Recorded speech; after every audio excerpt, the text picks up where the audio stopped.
The steady beep of machines was the only sound breaking the silence in room 314. I stared at the empty chair beside my hospital bed, the same chair that had remained vacant for 14 straight days.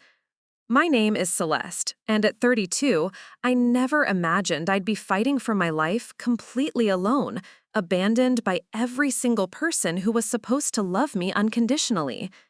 Before we jump back in, tell us where you're tuning in from, and if this story touches you, make sure you're subscribed, because tomorrow I've saved something extra special for you. The car accident had happened so suddenly. One moment I was driving home from my job at the nonprofit where I worked as a financial coordinator, and the next I was waking up to the harsh fluorescent lights of the intensive care unit.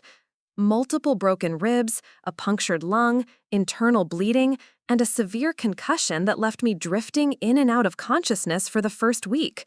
The doctor said I was lucky to be alive, but lying there in that sterile room, surrounded by nothing but the hum of medical equipment, lucky was the last thing I felt. The first few days were a blur of pain medication and medical procedures, but by day 5, when my mind started clearing, the reality of my situation became crystal clear. Not one member of my family had come to see me. Not my husband Marcus, who I'd been married to for 8 years. Not my sister Elena, who lived just 20 minutes away. Not my parents, Richard and Linda, who had always claimed family came first. Not even my mother-in-law Patricia, who used to call me her favorite daughter-in-law, though I was Marcus's only wife. The nurses tried to be kind about it. Nurse Jennifer, a warm woman in her 50s with kind eyes, would always ask if I was expecting visitors today. By the second week, she stopped asking. The physical therapist, David, would mention how important family support was for recovery, then catch himself when he remembered my perpetually empty room. Even Dr. Rodriguez, my attending physician, seemed puzzled by the complete absence of anyone who cared about me. What made it worse was overhearing conversations from other rooms. Mrs. Patterson in 316 had her entire extended family rotating visits around the clock. The teenage boy in 312 had friends sneaking in after hours just to play video games with him. Even Mr. Chen in 310, who seemed to have no family, had his neighbor bringing him homemade soup every other day. Me? I had nothing but the generic hospital flowers that the staff probably felt sorry enough to put in my room. I tried calling Marcus on day 3 when I was finally coherent enough to operate a phone. It went straight to voicemail. I left a message explaining where I was, that I'd been in a serious accident, and asked him to please come see me. No response. I called again on day 6. This time someone picked up, but it wasn't Marcus. It was a woman's voice I didn't recognize, giggling in the background before hanging up on me. That's when the first wave of real understanding hit me, cutting deeper than any physical injury. Elena's phone went to voicemail too, but hers had a new message. Instead of her usual greeting, it now said she was taking time to focus on herself and wouldn't be responding to calls for a while. My parents' landline just rang endlessly, and their cell phones were apparently disconnected. It was as if everyone in my life had simultaneously decided I no longer existed. The isolation gave me too much time to think, to piece together signs I'd been too naive or too hopeful to see clearly before. Marcus had been distant for months, coming home later and later, claiming his law firm was going through a busy period. He'd stopped asking about my day, stopped suggesting date nights, and had even moved his pillow to the far edge of our king-sized bed. I'd attributed it to stress, to the natural ebb and flow of marriage, but lying in that hospital bed, I realized it was much more deliberate than that. Elena and I had grown apart after she married her wealthy husband Trevor and moved to the upscale part of town. Our coffee dates became less frequent, her texts more superficial, and the last time we'd spoken, she'd made some comment about how I should find a job that paid better than my nonprofit work. She said it jokingly, but there was an edge to it that I'd tried to ignore. Now I wondered if she'd been trying to distance herself from what she saw as my mediocre life. My parents had always been critical, but their disapproval had escalated recently. They'd never understood why I chose to work for a small organization that helped low-income families with financial literacy instead of pursuing something more lucrative. Dad would make comments about how I was wasting my economics degree, while Mom would passive-aggressively mention how their friends' daughters were buying houses and taking expensive vacations. The last family dinner I attended, they'd spent the entire evening praising Elena's new lifestyle while barely acknowledging my presence. But what hurt most was Patricia's absence. She'd been the one person in Marcus's family who seemed to genuinely care about me. She'd taught me her secret recipe for Sunday gravy, included me in her book club, and always remembered my birthday with thoughtful gifts. If anyone should have been sitting in that empty chair, it should have been her. Her absence felt like a betrayal that cut straight to my core. By day 10, I stopped expecting anyone to show up. I started declining the nurse's offers to help me call people. When Dr. Rodriguez asked if I had someone at home to help with my recovery, I just nodded and lied, saying my husband would take care of everything. The thought of admitting that I had no one was too humiliating to bear. The nights were the hardest. Preparing and narrating this story took us a lot of time, so if you are enjoying it, subscribe to our channel. It means a lot to us. Now back to the story. During the day, there were medical procedures, physical therapy sessions, and enough activity to keep my mind somewhat occupied. But at night, when the hospital settled into its quiet rhythm and visiting hours were long over, the loneliness became suffocating. I'd listen to the sounds of families saying goodnight in other rooms, the shuffle of loved ones reluctantly leaving, the promises to return first thing in the morning. My room remained silent, except for the mechanical breathing of machines keeping me stable. I started talking to the overnight nursing staff just to hear human conversation. Maria, who worked the midnight shift, was from the Philippines and had 3 children she was putting through college. She'd tell me stories about their achievements, their dreams, their daily phone calls to check on her. James, the young nursing assistant, was studying to become a registered nurse while supporting his disabled father. Even he had someone who depended on him, someone who cared about his well-being. These conversations made me realize something I'd been avoiding acknowledging for years. I'd been so focused on being the perfect wife, the dutiful daughter, the supportive sister, that I'd never noticed how one-sided all my relationships had become. I was always the one calling first, planning visits, remembering birthdays and anniversaries, offering help during difficult times. When had anyone in my family last initiated contact with me? When had they last asked how I was doing without wanting something in return? The financial stress was another reality I had to face alone. My nonprofit job provided decent health insurance, but the deductibles and copays for an extended ICU stay were mounting quickly. I'd have to use the small savings account I'd been building to eventually buy a house, money that Marcus knew nothing about because he'd always dismissed my financial planning as unnecessary. He handled all our major expenses and investments, claiming his legal background made him better suited for financial decisions. Now I wondered what other decisions he'd been making without my input. During one of my sleepless nights, I overheard a conversation between 2 nurses discussing a patient whose family had cleaned out her bank accounts while she was unconscious. The possibility had never occurred to me, but suddenly I was wide awake with worry.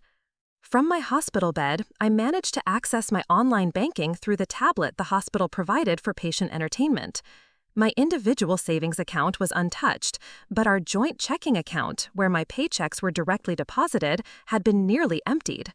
Marcus had withdrawn all but a few $100s 3 days after my accident. The betrayal felt physical, like another injury added to my already broken body.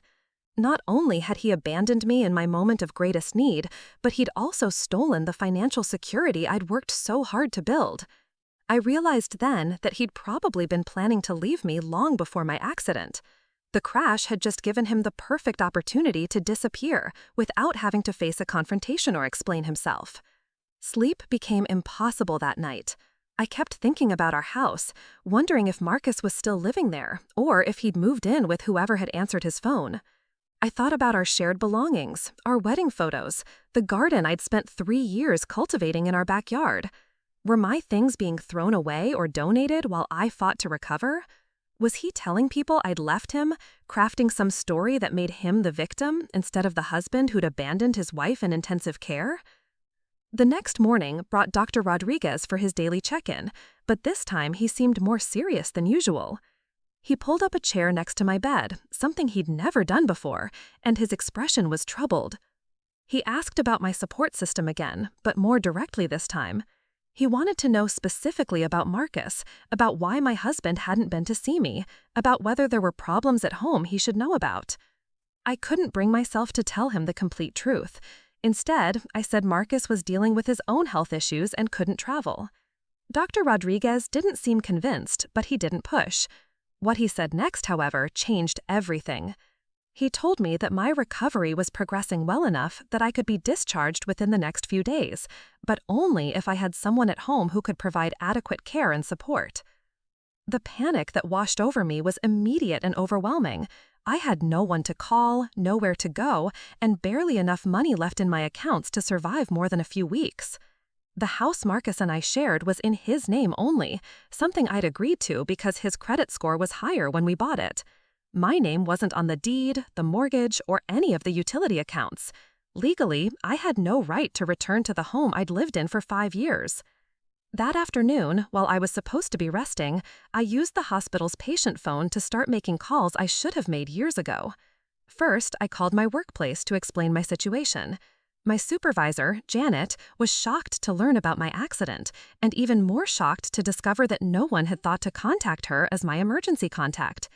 She immediately put me in touch with Human Resources to discuss my options for extended medical leave and to update my emergency contact information to include the hospital social worker. Next, I called my bank to report the unauthorized withdrawals from our joint account and to understand my options for recovering the stolen funds. The customer service representative was sympathetic, but explained that since Marcus was an authorized user on the account, technically no theft had occurred. However, she helped me set up alerts on my remaining accounts and advised me to consult with a lawyer about my marital assets. The social worker, Mrs. Thompson, visited me that evening. She was a no-nonsense woman in her 60s who'd clearly seen every type of family dysfunction imaginable. When I finally told her the complete truth about my situation, she didn't seem surprised or judgmental. She simply nodded and pulled out a folder full of resources for people in similar situations. Domestic abandonment, she called it, and apparently it was more common than I'd ever imagined. Thompson explained that I qualified for emergency assistance programs that could help with housing and living expenses while I recovered. She also connected me with a legal aid attorney who specialized in divorce cases involving financial abuse. For the first time in 2 weeks, I felt like someone was actually listening to me and taking my situation seriously. That night, I made a decision that scared me more than any of the medical procedures I'd endured. I was going to stop waiting for my family to remember I existed.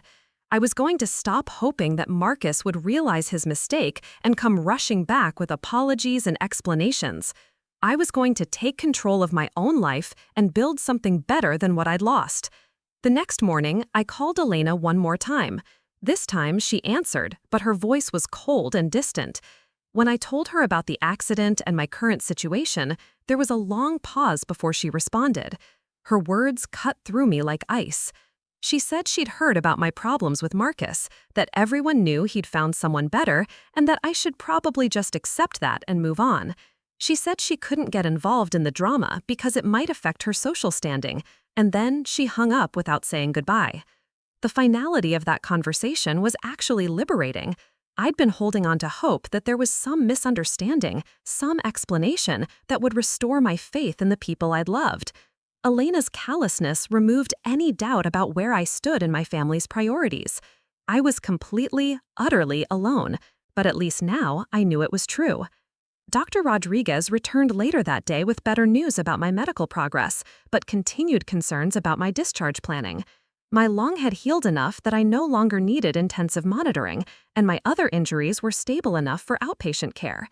However, he'd noticed some inconsistencies in what I'd told him about my home situation, and he wanted to have an honest conversation about my options. This time, I told him everything. About Marcus's disappearance and theft, about my family's abandonment, about having nowhere to go and no one to help. Dr. Rodriguez listened without interruption, occasionally making notes, but his expression remained professional and compassionate throughout my entire story. When I finished, he was quiet for a long moment before speaking. What he said next would change the trajectory of my entire life, though I didn't realize it at the time. He told me that my case had been unusual from the beginning, not just because of my family's absence, but because of something he discovered while reviewing my medical files. Something that had nothing to do with my accident injuries, but everything to do with why I'd survived the crash when others in similar accidents hadn't.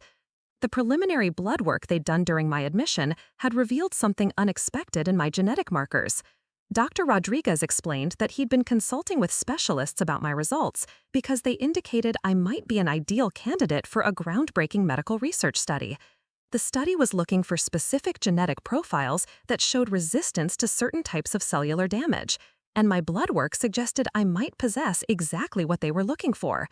The research was being conducted by the hospital's partnership with a major medical university, and they were offering substantial compensation to participants who qualified for the extended study. More importantly, participants would receive comprehensive medical care and support services throughout the research period, including housing assistance and access to counseling services. Dr. Rodriguez emphasized that participation would be entirely voluntary and that I should take time to consider the implications carefully. The study would involve regular medical monitoring, some experimental treatments that carried minimal risks, and extensive documentation of my health and recovery process. In return, I would receive financial compensation that could provide me with the resources to rebuild my life independently, plus access to medical and psychological support that would help me process everything I'd been through. The irony wasn't lost on me. The same accident that had revealed the complete absence of love and loyalty in my life had also revealed something unique about my genetic makeup that could provide me with opportunities I never could have imagined. The family that had abandoned me when I needed them most had no idea that their rejection had actually freed me to discover capabilities and possibilities I never would have explored while trying to please them. That evening, I asked Mrs. Thompson to bring me information about the research study and to help me understand my legal rights regarding the decision. I also asked her to connect me with a therapist who could help me process the emotional trauma of abandonment while I decided to participate in the medical research. For the first time in 2 weeks, I felt something other than despair. I felt curiosity about what my life might become if I stopped trying to fit into spaces where I wasn't wanted and started creating new spaces where I could thrive. The empty chair beside my bed no longer looked like a symbol of rejection. It looked like an opportunity for me to sit in it myself, to become my own advocate and companion. As I drifted off to sleep that night, I realized that the question wasn't whether my family would ever visit my ICU room. The question was what I was going to do with the strength I discovered while surviving completely alone. The answer to that question would determine everything that happened next. The machines continued their steady rhythm, but now it sounded less like mechanical breathing and more like a heartbeat. My heartbeat, strong, persistent, and entirely my own. Tomorrow, Dr. Rodriguez would ask me the question that would change everything, and I was finally ready to give him an answer that would change not just my recovery, but my entire life. The morning sunlight streaming through my hospital window felt different somehow, warmer and more hopeful than it had in weeks. I'd spent the entire night thinking about Dr. Rodriguez's revelation, turning over every detail he'd shared about the genetic research study. The compensation he'd mentioned was substantial enough to give me complete financial independence, but more than that, it represented something I'd never had before, the chance to be valued for who I was rather than what I could do for others. Mrs. Thompson arrived early with a thick folder of documents and a steaming cup of coffee that smelled infinitely better than anything the hospital cafeteria had produced. She'd worked late into the evening gathering information about the research program, and her efficiency impressed me. As she spread the paperwork across my bedside table, I realized this was the first time in my adult life that someone was advocating for my interests without expecting anything in return. The study was even more comprehensive than Dr. Rodriguez had initially described. The university's medical research department had been tracking specific genetic markers for over a decade, trying to understand why some individuals showed remarkable resistance to cellular damage from trauma, toxins, and even certain diseases. My blood work had revealed not just one, but multiple markers that suggested I might possess what they called enhanced biological resilience. According to the documentation Mrs. Thompson had gathered, fewer than 1% of the population carried these particular genetic variations, and even fewer carried multiple markers simultaneously. The researchers were particularly interested in studying individuals who had survived significant trauma while maintaining better than expected organ function and recovery rates. My case was apparently textbook for what they were trying to understand. The compensation structure was more complex than a simple payment. Participants would receive a monthly stipend that was actually higher than my nonprofit salary had been, plus comprehensive health insurance that covered not just the study-related care, but all medical expenses for the duration of the research period. They would also provide housing in a specialized facility designed for study participants, complete with private apartments, shared common areas, and on-site support staff. What struck me most was the emphasis on participant well-being that went far beyond the medical aspects of the study. They provided access to career counseling, educational opportunities, and even legal assistance for participants who were dealing with personal crises.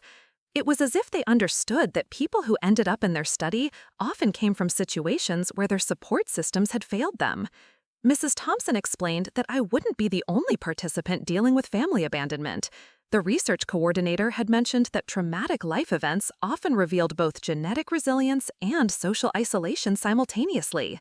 People who survived against difficult odds frequently discovered that their strength came from within rather than from their support networks.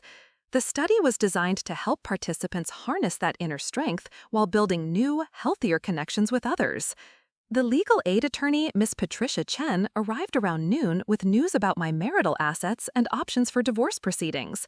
Her no-nonsense approach reminded me of Mrs. Thompson, and I appreciated how she spoke to me like an intelligent adult rather than a victim who needed to be handled delicately. She'd reviewed the financial documents I'd provided and had some interesting insights about Marcus's behavior. According to Miss Chen, Marcus's actions suggested he'd been planning his departure for months, possibly longer. The timing and method of his account withdrawals showed a pattern of financial manipulation that could work in my favor during divorce proceedings. More importantly, his complete abandonment during my medical crisis could be documented as desertion, which would strengthen my position regarding property division and spousal support.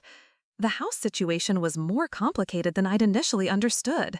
While Marcus's name was the only one on the deed, I had legal rights as his spouse that he couldn't simply erase by disappearing. Ms. Chen explained that my contributions to household expenses and maintenance over 5 years gave me a claim to partial equity in the property. She also discovered that Marcus had been making some questionable financial decisions with our marital assets that could be challenged in court. But what surprised me most was Ms. Chen's advice about how to approach the situation strategically. Rather than immediately filing for divorce and alerting Marcus to my legal representation, she suggested we gather more evidence about his current living situation and financial activities. If he was cohabitating with someone else while still legally married to me, it would strengthen my case considerably.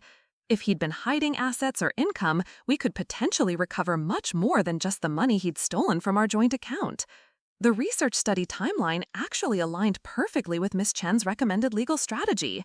The initial phase would last 6 months, during which I could focus on my recovery and building evidence for divorce proceedings while receiving full financial support from the university. By the time the first phase concluded, we'd have a complete picture of Marcus's activities and could file papers from a position of strength rather than desperation. That afternoon brought an unexpected visitor who changed my perspective on everything that had happened. Dr. Sarah Kim, the lead researcher for the genetic resilience study, was nothing like the sterile academic I'd been imagining. She was probably in her early 40s, with laugh lines around her eyes and an energy that filled the room the moment she entered. More importantly, she spoke to me like a colleague rather than a test subject. Dr. Kim explained that the research wasn't just about understanding genetic markers in isolation. They were studying the intersection between genetic resilience and life circumstances, trying to understand how people with these particular traits navigate challenges differently than the general population. My case was especially interesting because of the timing of my accident and the social abandonment that had followed. According to her preliminary analysis of my background, I'd been demonstrating resilience behaviors my entire life without realizing it. My choice to work for a nonprofit despite family pressure to pursue more lucrative career paths. My ability to maintain financial independence even while married to someone who tried to control household finances. My instinct to keep my own savings account separate from our joint assets. Even my decision to stay in the marriage while building my own emotional strength rather than confronting conflict directly.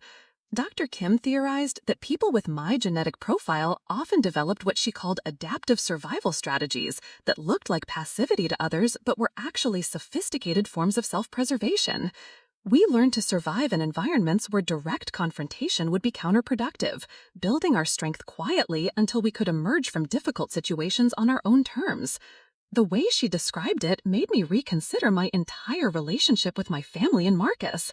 I'd always thought of myself as accommodating, maybe even weak, because I avoided conflict and tried to keep everyone happy. But Dr. Kim suggested that I'd actually been protecting myself instinctively, maintaining my independence, even while appearing to submit to others' expectations. She shared stories about other study participants who'd had similar revelations about their own behavior patterns. A woman who'd stayed in an abusive marriage for years while secretly completing her education and building a career that eventually allowed her to leave safely. A man who'd endured workplace harassment while documenting everything and building a legal case that ultimately resulted in significant policy changes and financial compensation. The research suggested that people with our genetic markers didn't just survive trauma better physiologically. We also developed sophisticated psychological strategies for navigating hostile environments. The problem was that these strategies often looked like weakness to others, including ourselves, because they didn't involve dramatic confrontation or immediate escape from difficult situations. Dr. Kim's insights made me realize that my family's abandonment wasn't really about my worthlessness as a person. It was about their inability to recognize or appreciate the type of strength I'd been developing. They valued dramatic gestures and immediate results, while I'd been building something more sustainable and ultimately more powerful. The conversation with Dr. Kim lasted nearly 3 hours, and by the end, I felt like I was meeting myself for the first time. She helped me understand that my response to being abandoned in the ICU was itself evidence of my resilience. Instead of falling apart completely, I'd started making calls, gathering resources, and planning for my future. Instead of begging my family to return, I'd begun building new support systems with people who actually cared about my well-being. That evening, I made the decision to participate in the research study. The paperwork was extensive, but Mrs. Thompson helped me review every section and ask questions about anything that seemed unclear. Dr. Kim had been transparent about the potential risks, which were minimal, and the potential benefits, which were substantial, both financially and personally. The discharge process began the next morning, but instead of the anxiety I'd been feeling about having nowhere to go, I felt excitement about starting something completely new. The research facility was located about an hour outside the city, in a campus-like setting that offered privacy and tranquility while still providing access to world-class medical care and research resources. My belongings from the house would need to be retrieved, but Mrs. Chen had arranged for a professional service to handle that while Marcus was at work. I'd provided a detailed list of everything that belonged to me personally, and they would pack and store my items until I was ready to decide what to keep for my new life. The thought of professional strangers handling my possessions felt strange, but it was better than having to face Marcus or risk another confrontation. Nurse Jennifer stopped by to say goodbye, and her genuine warmth reminded me that not everyone in the world was capable of abandoning someone in need. She'd been a consistent source of kindness during the worst period of my life, and I promised to keep in touch once I was settled. Her parting words stayed with me. She said I seemed like a completely different person than the woman who'd been brought to the ICU 2 weeks ago, stronger and more sure of myself. The transport to the research facility was arranged by the university, and the driver, Robert, was a retired paramedic who'd been working with the program for several years. He told me stories about other participants he'd driven to the facility, how many of them had arrived feeling defeated and uncertain, but had left transformed by their experience. His optimism was infectious, and I found myself looking forward to seeing my new temporary home. The facility exceeded my expectations in every way. The building was modern but warm, with large windows and natural lighting throughout. My apartment was actually larger than the place I'd lived in before marrying Marcus, with a full kitchen, separate bedroom, and a small office space where I could work or study. The common areas included a library, fitness center, and several community spaces designed for both socializing and privacy. My neighbor in the adjacent apartment was Maria Santos, a woman in her late 30s who'd been in the study for about 4 months. She'd survived a rare autoimmune condition that should have killed her, and the researchers were trying to understand how her genetic markers had enabled her body to fight off the disease without traditional treatments.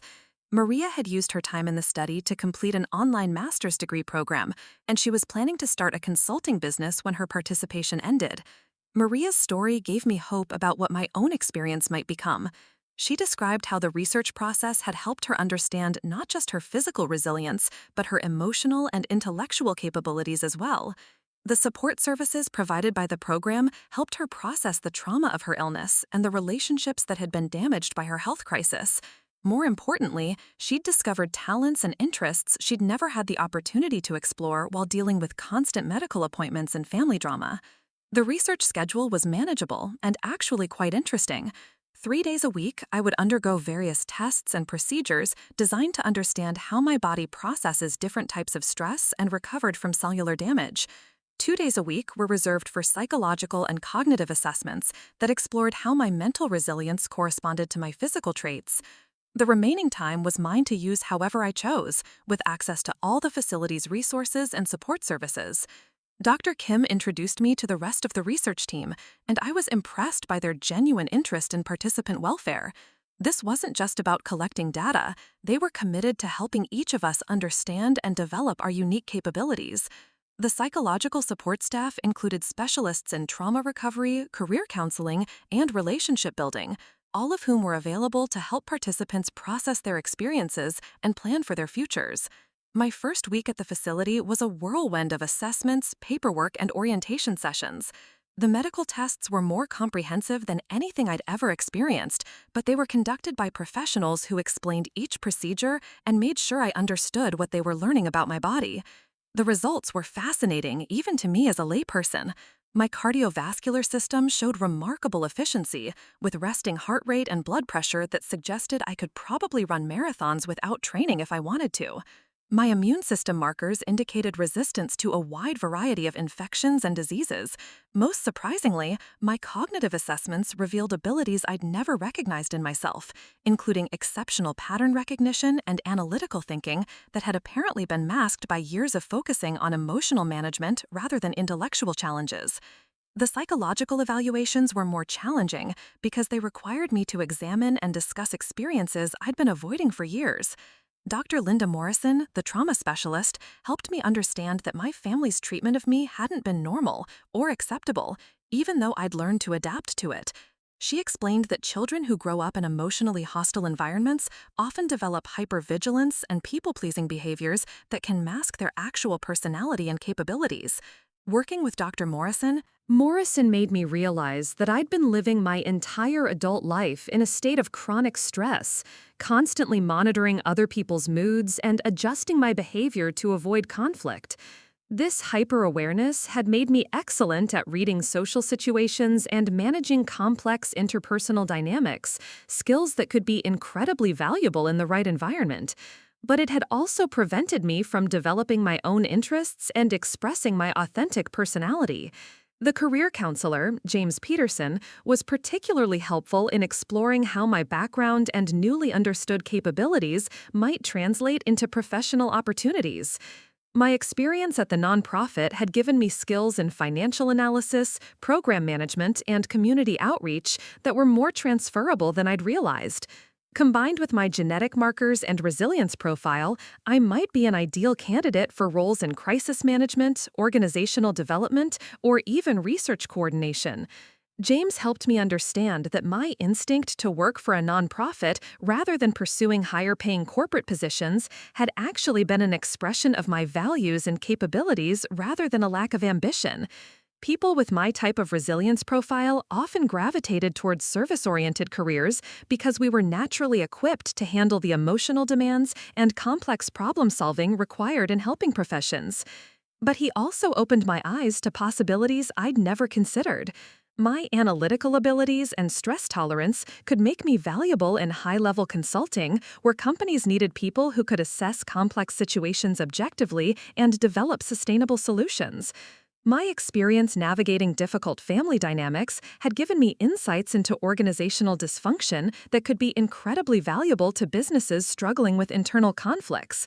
The facility's educational resources were extensive, and I decided to use my free time to explore subjects I'd always been curious about but had never had the opportunity to study seriously. I enrolled in online courses in data analysis, organizational psychology, and research methodology. For the first time in my life, I was learning purely for my own interest, rather than to meet someone else's expectations or to avoid disappointing anyone. The social dynamics among the study participants were unlike anything I'd experienced before. Everyone had survived something significant, and everyone had been let down by people they'd trusted. But instead of making us bitter or suspicious, our shared experiences seemed to create a foundation for genuine connections based on mutual respect rather than social obligation or family ties. We would gather in the common areas for meals or evening activities, and the conversations were refreshingly honest and supportive. Nobody felt the need to pretend their lives were perfect or to compete with others for attention or validation. We celebrated each other's progress and discoveries without jealousy or resentment, and we offered comfort and encouragement when someone was struggling with difficult memories or realizations. Mariah became particularly close to me, and our friendship was different from any I'd had before. We could talk about our family's failures without having to defend or excuse their behavior.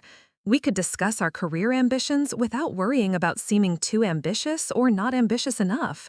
Most importantly, we could express our authentic opinions and feelings without fear of judgment or abandonment. Through Mariah, I met several other participants who'd been in the study for various lengths of time. Each person's story was unique, but the patterns were remarkably similar. People with our genetic profile seemed to attract relationships with individuals who took advantage of our resilience and adaptation. We often ended up in situations where we were giving much more than we received, but we adapted to those imbalances rather than addressing them directly. The research data was beginning to show that our genetic markers correlated not just with physical resilience, but with emotional and social survival strategies that could be both protective and limiting. Dr. Kim shared some preliminary findings that suggested people like us often needed specific types of support to transition from survival mode to thriving mode. We were excellent at enduring difficult circumstances, but we sometimes needed help learning to recognize and pursue opportunities for growth and fulfillment.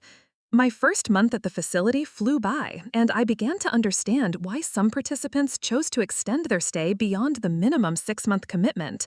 The environment provided a unique combination of intellectual stimulation, emotional support, and personal freedom that many of us had never experienced before.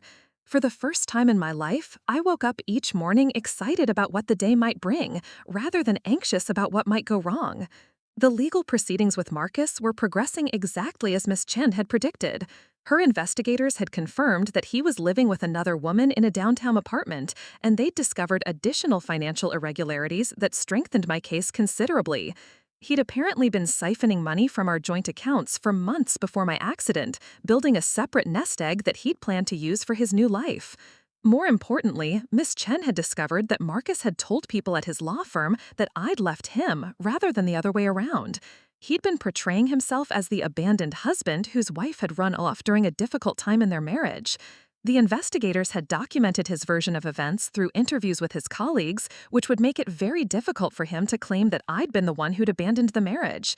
The irony of his deception was almost amusing. He'd actually abandoned me in the ICU, but he was telling everyone that I'd abandoned him. The truth was that I had abandoned him, but only after he'd made it clear that he'd abandoned me first. His lie was going to become a self-fulfilling prophecy, and the legal and financial consequences would be entirely his own fault. Miss Chen was confident that we could secure a favorable settlement that would include a significant portion of the house equity, ongoing spousal support, and recovery of all the money he'd taken from our joint accounts. His cohabitation with another woman while still married to me was going to cost him much more than he'd probably anticipated when he'd decided to disappear rather than face the difficult conversation about ending our marriage.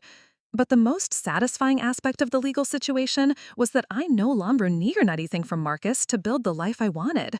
The research study compensation was providing me with financial independence, and my growing understanding of my own capabilities was showing me career paths that would sustain that independence long term. I wasn't fighting for the settlement because I was desperate. I was fighting for it because it was fair and because Marcus needed to face consequences for his choices. My family's continued silence was no longer painful in the way it had been initially. I'd sent brief updates about my recovery to Elena and my parents, not because I expected responses, but because I wanted to document their ongoing indifference for my own clarity. Their lack of concern or curiosity about my well-being was actually helping me understand that their previous attention had been conditional and superficial. Elena's social media posts during this period were particularly revealing.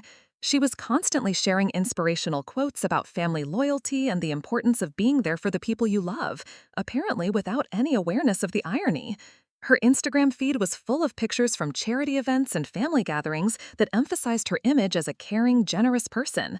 The disconnect between her online persona and her actual behavior toward me was so stark that it would have been funny if it weren't so pathetic. My parents had apparently told their friends and neighbors that I was going through a difficult divorce and needed space to sort out my problems.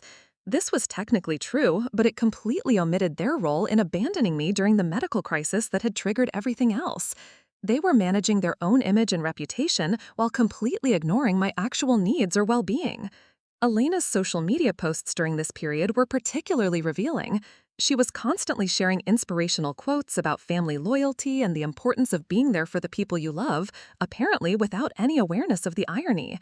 Her Instagram feed was full of pictures from charity events and family gatherings that emphasized her image as a caring, generous person. The disconnect between her online persona and her actual behavior toward me was so stark that it would have been funny if it weren't so pathetic. My parents had apparently told their friends and neighbors that I was going through a difficult divorce and needed space to sort out their problems. This was technically true, but it completely omitted their role in abandoning me during the medical crisis that had triggered everything else. They were managing their own image and reputation while completely ignoring my actual needs or well-being. The research team was documenting my family's situation as part of their study of social dynamics and resilience. Dr. Morrison explained that family abandonment during medical crises was more common than most people realized, particularly for individuals who'd been functioning as emotional caretakers or mediators within dysfunctional family systems. When the caretaker became the one needing care, families often fell apart or turned on the person who'd been holding everything together. This pattern was apparently so common among study participants that they developed specific protocols for helping people process the grief and confusion that came with discovering their family's true priorities. The psychological support wasn't just about recovering from trauma, it was about learning to build healthier relationships based on mutual respect and genuine care rather than obligation or habit. My second month at the facility brought new challenges and discoveries that pushed me to grow in ways I hadn't anticipated. The research procedures were becoming more intensive as Dr. Kim's team gathered baseline data and began testing my responses to various controlled stressors. But instead of feeling like a lab rat, I felt like a collaborator in groundbreaking research that might help other people understand their own capabilities. The physical assessments revealed that my body's stress response system was remarkably efficient. Where most people would experience elevated cortisol levels and other stress markers for hours or days after a challenging situation, my system returned to baseline within minutes. This explained why I'd been able to function normally even in chronically stressful environments like my marriage and family relationships. But Dr. Kim explained that this rapid recovery ability could be both a strength and a potential weakness. It allowed me to bounce back quickly from difficult experiences, but it might also prevent me from recognizing when situations were genuinely harmful rather than just temporarily challenging. I might be so good at adapting to dysfunction that I didn't realize I deserved better treatment from the people in my life. The cognitive assessments were revealing similar patterns. My ability to analyze complex situations and develop multiple solutions was exceptional. But I often defaulted to solutions that minimized conflict rather than maximized my own well-being or advancement. I was naturally gifted at finding win-win outcomes, but I frequently structured those outcomes so that others won more than I did. Dr. Morrison helped me understand that these patterns weren't character flaws, they were survival adaptations that had served me well in hostile environments. But now that I had the opportunity to build a life in healthier environments, I needed to learn to recognize when accommodation was appropriate and when self-advocacy was necessary. The career counseling sessions with James were becoming increasingly focused on helping me envision and plan for a future that utilized my strengths without exploiting my tendency to prioritize others' needs over my own. He introduced me to successful professionals who had similar personality profiles and had learned to set boundaries while still being collaborative and supportive team members.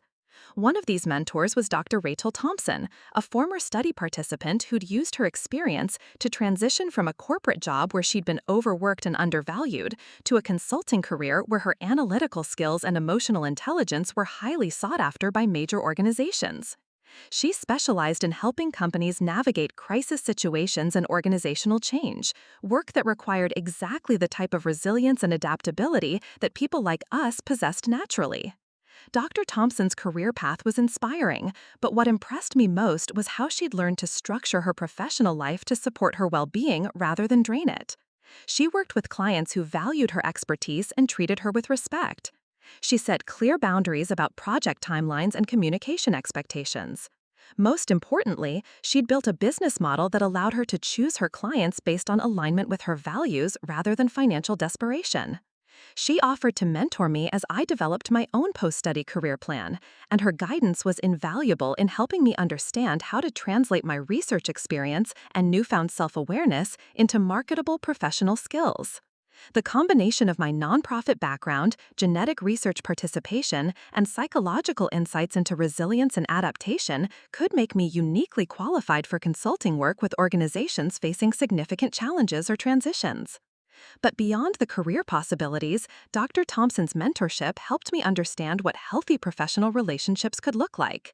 She was supportive without being patronizing, honest without being harsh, and generous with her time and knowledge without expecting anything in return beyond my genuine effort to learn and grow. Her friendship became a model for the types of connections I wanted to cultivate in my new life. The facility's community dynamics continue to be a source of learning and growth. We were all dealing with similar challenges around rebuilding our lives and relationships, but we were at different stages of the process and had different backgrounds and goals. The diversity of experiences and perspectives made our conversations rich and thought-provoking, and the mutual support made individual growth feel less isolating and overwhelming. I became particularly close to David Chen, a participant who'd survived a rare neurological condition that had left most of his original support network uncomfortable with his changed circumstances. His family hadn't abandoned him exactly, but they'd treated his survival and recovery as a burden rather than a blessing. Their discomfort with his medical situation had made him feel like he was supposed to apologize for not dying, a feeling I understood completely.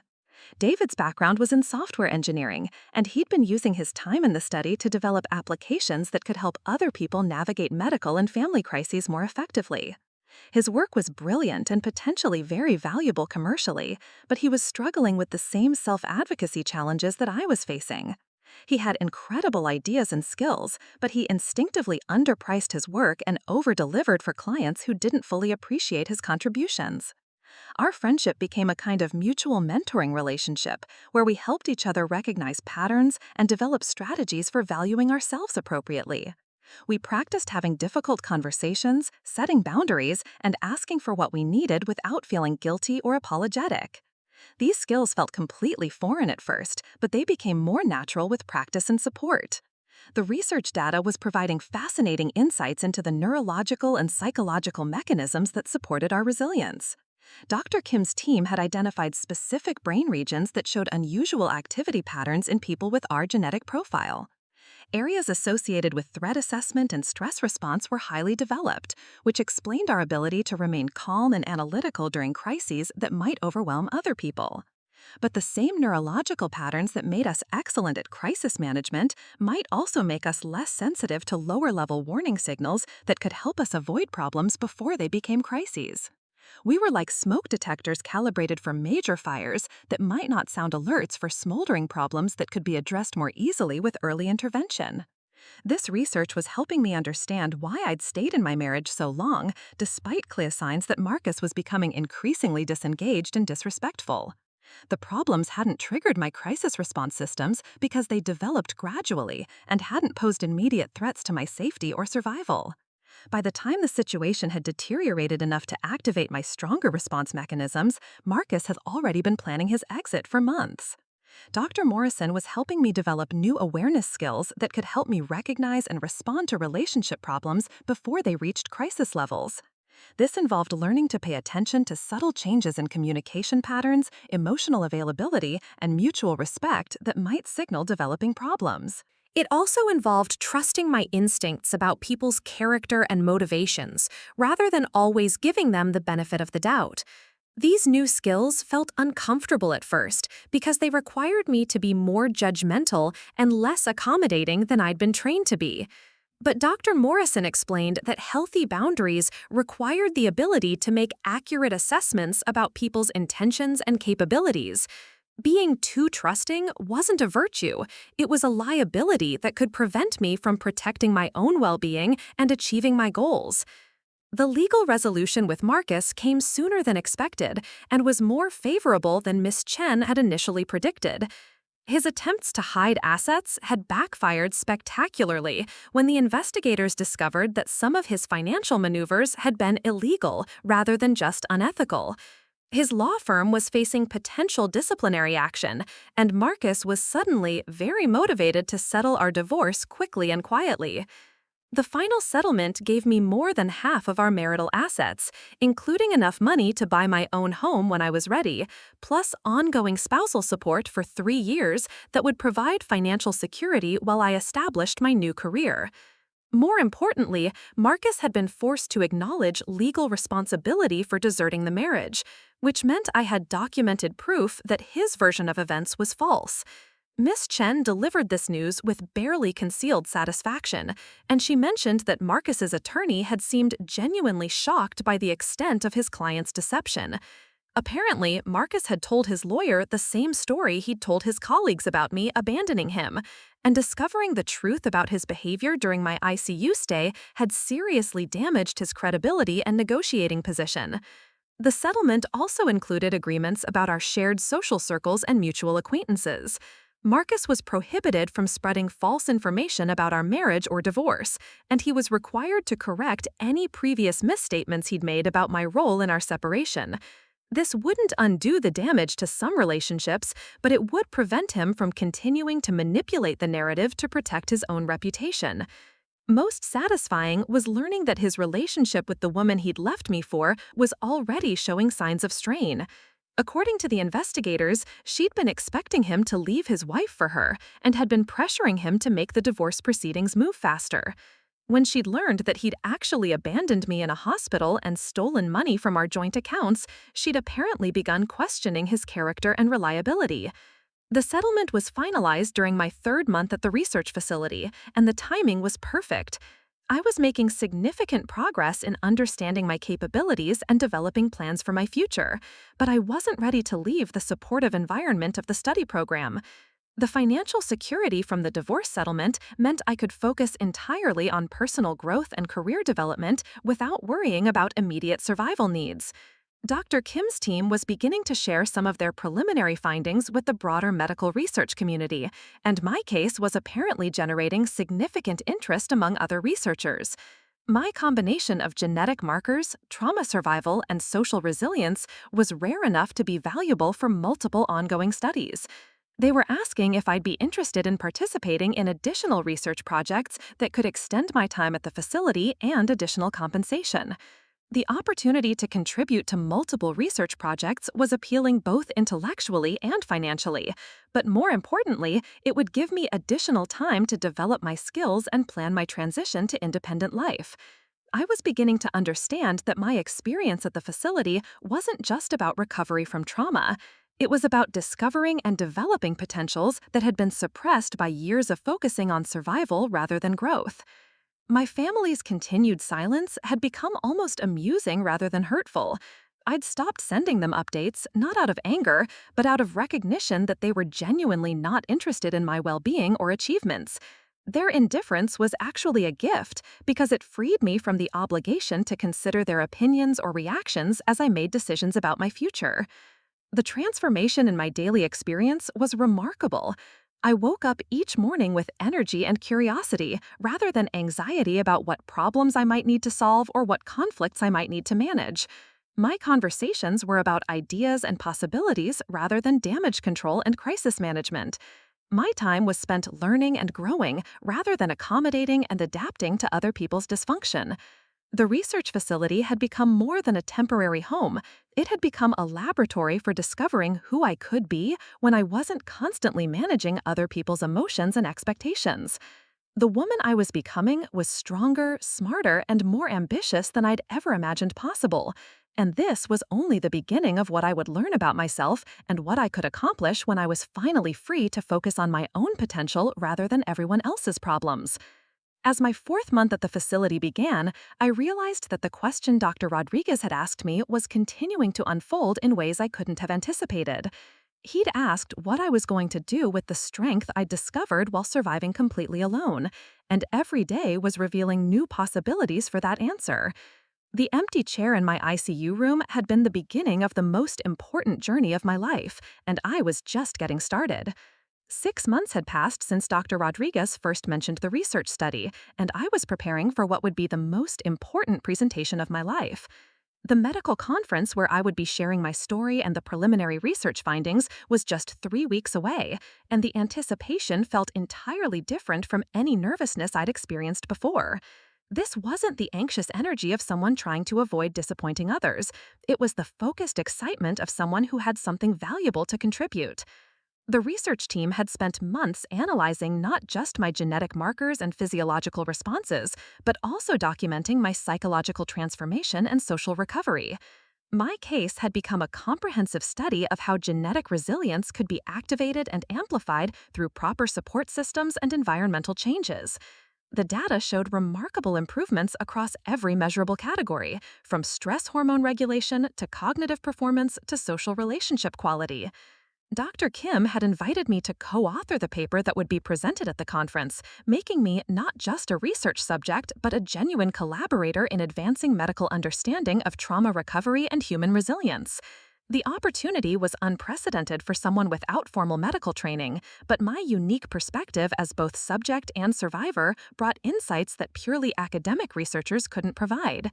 The writing process had been challenging but incredibly rewarding. Working with Dr. Kim to translate my personal experiences into scientific language helped me understand my journey from an entirely new perspective. The woman who had been abandoned in the ICU wasn't just a victim of family dysfunction. She was a case study in how genetic predispositions for resilience could remain dormant until activated by the right combination of crisis and opportunity. My living situation was evolving as well. The research facility had offered me a permanent position as a patient advocate and program coordinator, working with new participants who were dealing with their own family abandonment and social isolation. The role would allow me to stay connected to the research community while building a career that utilized both my personal experiences and my newly discovered analytical capabilities. But I'd also been exploring other possibilities. Dr. Thompson's mentorship had led to consulting opportunities with organizations facing crisis situations, and several companies had expressed interest in my unique combination of resilience expertise and practical experience with institutional failure and recovery. The financial security from my divorce settlement meant I could choose opportunities based on their potential for personal growth and social impact rather than immediate financial necessity. The decision I was facing wasn't about survival anymore. It was about which path would allow me to make the greatest contribution while continuing to develop my capabilities. This was a type of choice I'd never had the luxury of making before, and learning to evaluate options based on my own values and goals rather than other people's expectations was still feeling wonderfully foreign. The conference presentation was scheduled for the final day of the event in the largest auditorium, with an expected audience of over 800 medical professionals, researchers, and journalists. The conference organizers had promoted our session as a breakthrough in understanding the intersection of genetics, psychology, and social recovery. The pressure could have been overwhelming, but instead, it felt like the culmination of everything I'd been working toward. My preparation included not just mastering the scientific content, but also learning to speak confidently about my personal experiences without feeling exposed or vulnerable. Dr. Morrison had worked with me extensively on this aspect, helping me understand that sharing my story publicly could be empowering rather than shameful. The narrative wasn't about my family's failures or Marcus's betrayal. It was about my discovery of capabilities I'd never known I possessed. The week before the conference, I received an unexpected phone call that would test everything I'd learned about boundary setting and self-advocacy. Alina had somehow discovered that I was going to be speaking at a major medical conference, and she was suddenly very interested in reconnecting. Her tone was completely different from our last conversation, warm and congratulatory, as if she'd never told me to accept my problems and move on. She wanted to meet for coffee to catch up and hear about my experiences over the past year. She mentioned that she'd been going through some difficult times herself and could really use the support of family. The old version of me would have immediately agreed to meet, grateful for any sign of renewed family connection and eager to provide whatever support she needed. But the new version of me recognized the manipulation immediately. Alina had shown no interest in my well-being when I was struggling and alone. Now that I was achieving something noteworthy, she suddenly wanted to be part of my life again. Her timing was calculated to maximize her benefit and minimize her accountability for the previous abandonment. I declined the coffee meeting politely but firmly, explaining that I was focused on my upcoming presentation and not available for social visits. Alina's response revealed everything I needed to know about her motivations. She became immediately defensive, accusing me of being unforgiving and holding grudges. She said she'd heard I was making a lot of money from some kind of medical study and suggested that families should stick together during good times as well as bad. The phone call confirmed that Alina's interest in reconnecting had nothing to do with genuine care or regret for her previous behavior.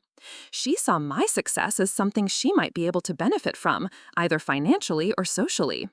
Her indignation at my refusal to immediately welcome her back demonstrated that she still saw me as someone who should be grateful for her attention rather than someone who deserved consistent respect and support. I shared this experience with my support group at the facility, and everyone recognized the pattern immediately. Family members who disappeared during crises often reappeared when their abandoned relatives achieved success or recognition. This phenomenon was so common that Dr. Morrison had included it in her research on social dynamics and recovery patterns. The group discussion helped me understand that Alina's attempted reconnection was actually a positive sign of my growth and transformation. The old me had been invisible to family members except when they needed something from me. The new me was visible enough that Alina felt compelled to try to reestablish a connection that might benefit her. Her approach was manipulative and self-serving, but it was also acknowledgement that I'd become someone worth trying to manipulate. My parents made their own attempt at reconnection 2 days later, sending a formal letter rather than calling directly. The letter was a masterpiece of passive-aggressive manipulation, expressing pride in my achievements while subtly criticizing my failure to maintain family relationships during my recovery period. They mentioned that they'd always known I was capable of great things and had been waiting for me to reach out when I was ready to rebuild family connections. The letter contained no acknowledgement of their abandonment during my medical crisis, no apology for their silence during the most difficult year of my life, and no genuine curiosity about my experiences or well-being. Instead, it was focused on preserving their image as supportive parents while positioning my success as validation of their previous behavior rather than evidence of my independence from their dysfunction. I showed the letter to Dr. Morrison, who pointed out several classic manipulation techniques that she regularly encountered in her work with trauma survivors. The letter was designed to make me feel guilty for succeeding without their support, while also making me feel obligated to include them in my future achievements. It was a sophisticated attempt to rewrite history and reclaim credit for outcomes they'd had no role in creating. But the most telling aspect of the letter was what it revealed about their complete misunderstanding of my transformation. They still saw me as the accommodating daughter who would eventually return to managing their emotions and meeting their expectations. They had no comprehension of the woman I'd become or the life I was building based on my own values and goals. I decided not to respond to the letter at all. The old me would have written a careful response trying to bridge the gap while avoiding conflict. The new me recognized that any response would be interpreted as an opening for further manipulation. My silence would communicate more clearly than words that their attempts to reinsert themselves into my life were unsuccessful. The research team documented these family reconnection attempts as part of their ongoing study of social dynamics and recovery patterns. My responses to Alina's call and my parents' letter demonstrated the boundary-setting skills and self-advocacy capabilities that had developed during my time in the program.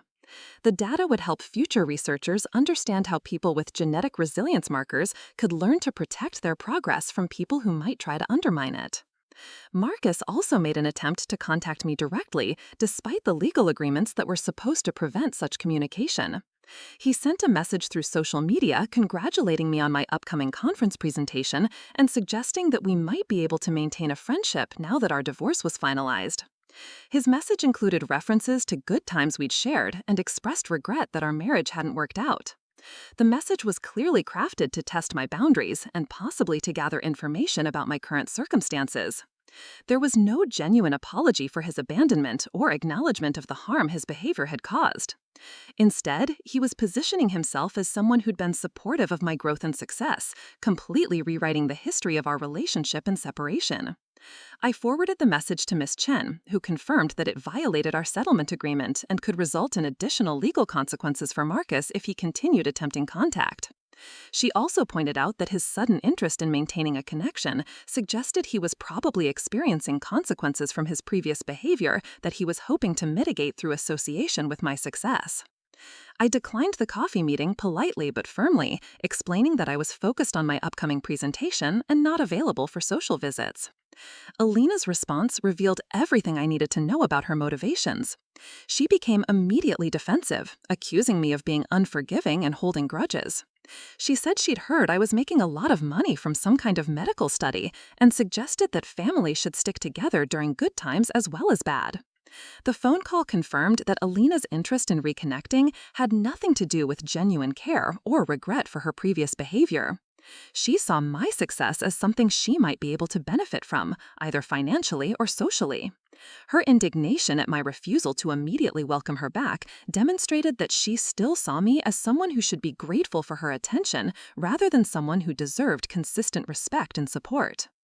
I shared this experience with my support group at the facility, and everyone recognized the pattern immediately. Family members who disappeared during crises often reappeared when their abandoned relatives achieved success or recognition.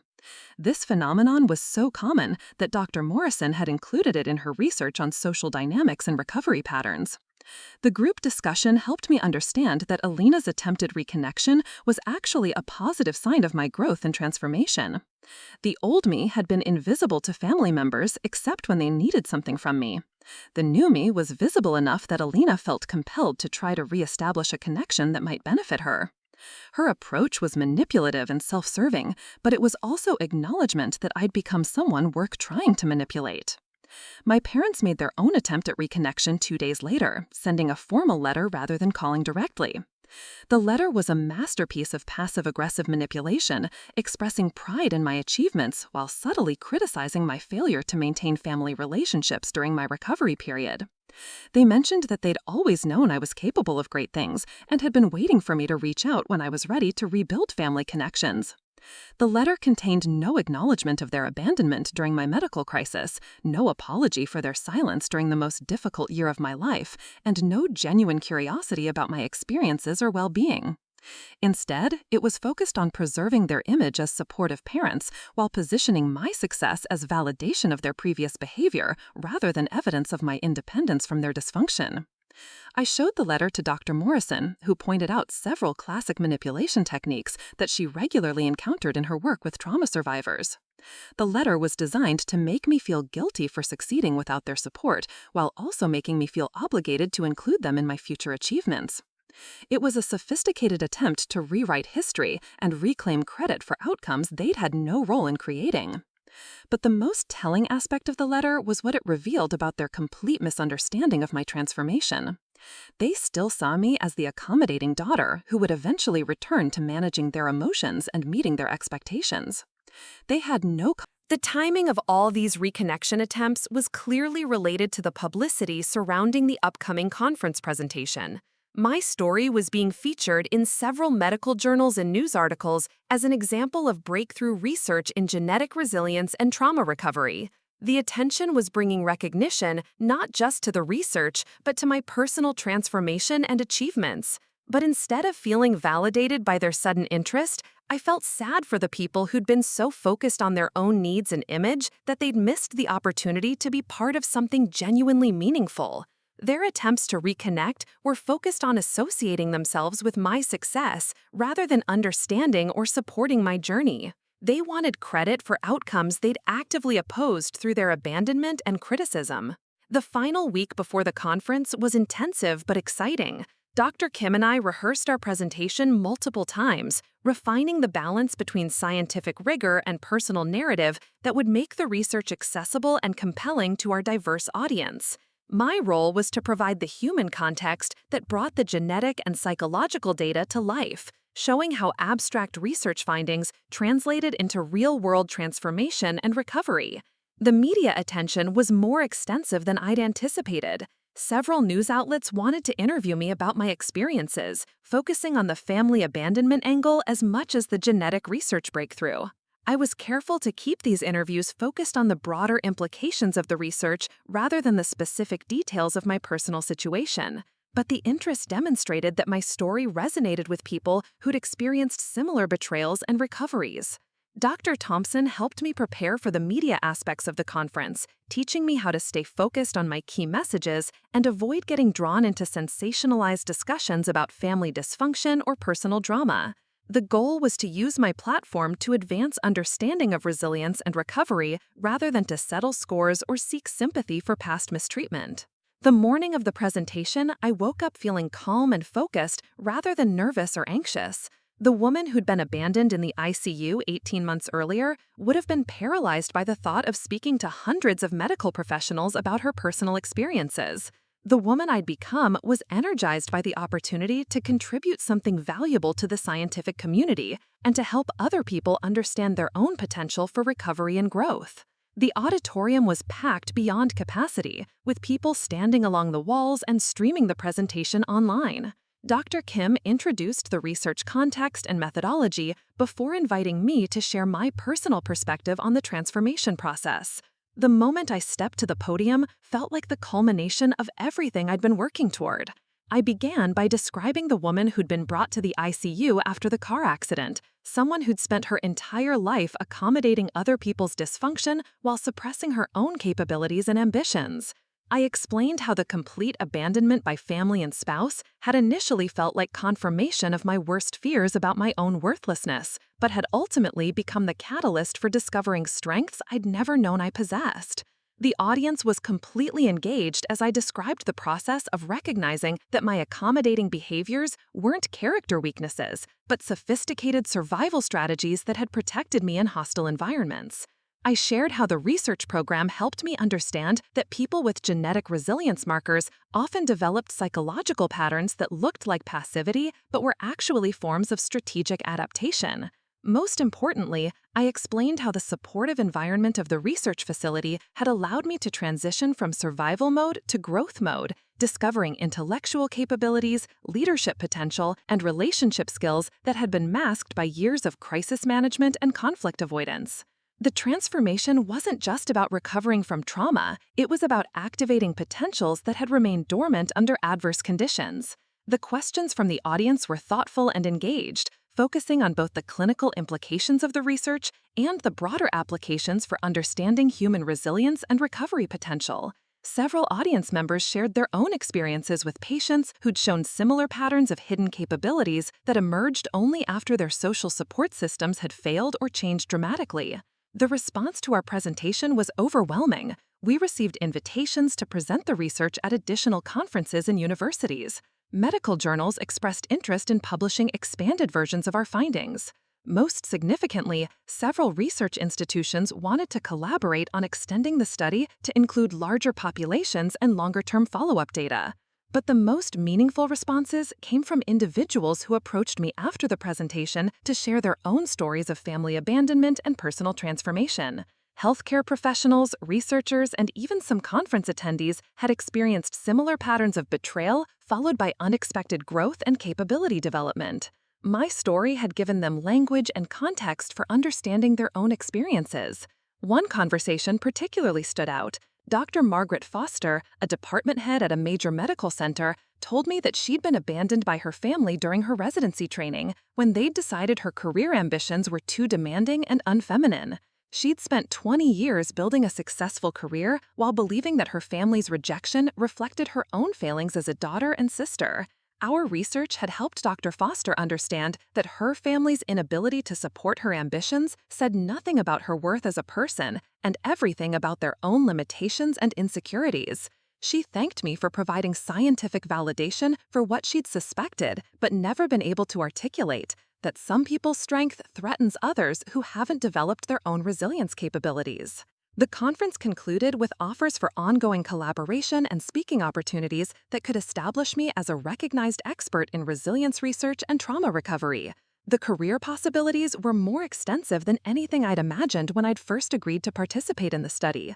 But more importantly, I'd found my purpose in helping others understand and develop their own capabilities for surviving and thriving after betrayal and abandonment. 3 months after the conference, I was settling into my new role as Director of Participant Services at the research facility, while also beginning to develop my independent consulting practice. The combination of positions allowed me to work directly with people facing similar challenges while also contributing to the broader research mission and building my expertise in organizational resilience and crisis recovery. The facility had received funding to expand the program significantly based on the interest generated by our conference presentation and published research. My role involved designing support services for new participants, training staff in trauma-informed care approaches, and developing resources that could help people navigate family dysfunction and social abandonment while discovering their own capabilities and potential. But I was also working with organizations that were facing their own types of institutional crisis and needed guidance on how to support employees and stakeholders through difficult transitions. My combination of personal experience with abandonment and recovery, genetic research insights, and practical skills in crisis management made me uniquely qualified for this type of consulting work. The consulting practice was growing rapidly through referrals from Dr. Thompson and other professionals who understood the value of my perspective. Companies dealing with major restructuring, nonprofit organizations facing funding crises, and healthcare systems managing trauma-related workforce issues all needed expertise in helping people maintain resilience and productivity during periods of uncertainty and change. My personal life was also evolving in ways I'd never expected. The relationships I was building were based on mutual respect, shared interests, and genuine care, rather than obligation, habit, or emotional manipulation. The friendships I developed with other research participants had become a chosen family that provided support and encouragement without conditions or expectations. David Chen and I had become business partners as well as close friends, combining his technology skills with my organizational expertise to develop applications and resources for people navigating medical and family crises. Our work was gaining recognition in both healthcare and technology sectors, and we were building a company that could provide ongoing income while also serving people who were facing situations similar to what we'd both survived. Maria Santos had completed her master's degree and launched her consulting practice successfully. We maintained our friendship and often referred clients to each other when our expertise areas aligned. Having professional colleagues who truly understood the journey from abandonment to empowerment created a network of support that was both personally meaningful and professionally valuable. The legal resolution with Marcus had concluded with his complete acknowledgement of responsibility for the marriage failure and financial theft. His reputation in his professional community had been significantly damaged by the revelations about his behavior, and his relationship with the woman he'd left me for had ended badly when she'd realized the extent of his character problems. But more importantly, I no longer needed any acknowledgement or consequences from Marcus to feel complete about that chapter of my life. His behavior had been a catalyst for discoveries and developments that I never would have achieved while trying to maintain our dysfunctional marriage. His abandonment had been the beginning of my liberation, even though it hadn't felt that way at the time. My family's attempts to reconnect had gradually ceased when it became clear that I wasn't interested in resuming relationships based on their terms and conditions. Elena had made a few more attempts to guilt me into responding to her outreach, but she'd eventually given up when she realized that her manipulation techniques no longer worked on me. My parents had apparently told people that I'd become too successful and busy to maintain family relationships, which was actually closer to the truth than they probably realized. I had become too successful and fulfilled to waste time managing their dysfunction and meeting their conditional love requirements. Their version of family relationships was incompatible with the life I was building based on genuine mutual respect and support. The absence of their drama and demands had created space for relationships and activities that actually contributed to my well-being and growth. I was developing friendships with people who shared my interests and values. I was pursuing hobbies and learning opportunities that I'd never had time for while managing everyone else's emotional needs. Most importantly, I was building a career that utilized my strengths and contributed to causes I cared about. A year after the conference presentation, I received an unexpected piece of information that put my entire journey into perspective. Mrs. Thompson, the social worker who'd helped me during my final days in the ICU, reached out to tell me about a conversation she'd had with Dr. Rodriguez shortly after I'd left the hospital. According to Mrs. Thompson, Dr. Rodriguez had been troubled by my family's complete absence throughout my ICU stay, but he'd also been impressed by my responses to the crisis and my approach to planning for recovery. He'd told her that in 30 years of medical practice, he'd rarely seen someone handle abandonment and betrayal with such dignity and strategic thinking. More significantly, Dr. Rodriguez had predicted that I would not only survive my circumstances, but would ultimately thrive in ways that would surpass anything I could have achieved within my original family and marriage constraints. He'd recognized that my resilience and analytical capabilities were being suppressed by relationships that required me to focus on emotional management rather than personal development. Mrs. Thompson said that Dr. Rodriguez had specifically mentioned that the research study opportunity had been offered to me not just because of my genetic markers, but because he'd observed qualities during my hospital stay that suggested I could benefit from and contribute to the program in exceptional ways. My selection hadn't been random. It had been based on professional recognition of potentials that I hadn't even recognized in myself. This information helped me understand that my transformation hadn't begun with my participation in the research study. It had begun with my responses to crisis and abandonment while I was still lying in that ICU bed with no visitors and no support system. The strength and strategic thinking that had impressed Dr. Rodriguez had been there all along, waiting for circumstances that would require me to rely on my own capabilities rather than accommodate other people's dysfunction. The empty chair beside my hospital bed had been more than a symbol of abandonment. It had been an opportunity for me to occupy that space myself, to become my own advocate and supporter. The family and spouse who'd failed to show up had actually given me the gift of discovering that I didn't need them to survive or thrive. Today, as I prepare for my second major conference presentation and work with dozens of people who are navigating their own journeys from abandonment to empowerment, I understand that the question Dr. Rodriguez asked me in that hospital room continues to evolve and expand. What was I going to do with the strength I'd discovered while surviving completely alone? The answer had been to use that strength not just to rebuild my own life, but to help others recognize and develop their own hidden capabilities. The genetic research had provided scientific validation for something I'd learned through lived experience, that human beings are capable of remarkable transformation and growth when they're finally free to focus on their own potential rather than managing other people's problems. The woman who'd been abandoned in the ICU had discovered that abandonment could be liberation. The empty chair had become a throne. The isolation had revealed that I'd never truly been alone because I'd always had everything I needed within myself. The family that had rejected me had freed me to build something better than they could ever have provided. Every person who approaches me after a presentation or reaches out for consulting services is proof that my story resonates because it's not unique. There are countless people who've been underestimated, overlooked, or abandoned by those who should have supported them. But there are also countless people who possess the genetic, psychological, and spiritual resources to not just survive those experiences, but to transform them into foundations for lives of purpose, achievement, and genuine fulfillment.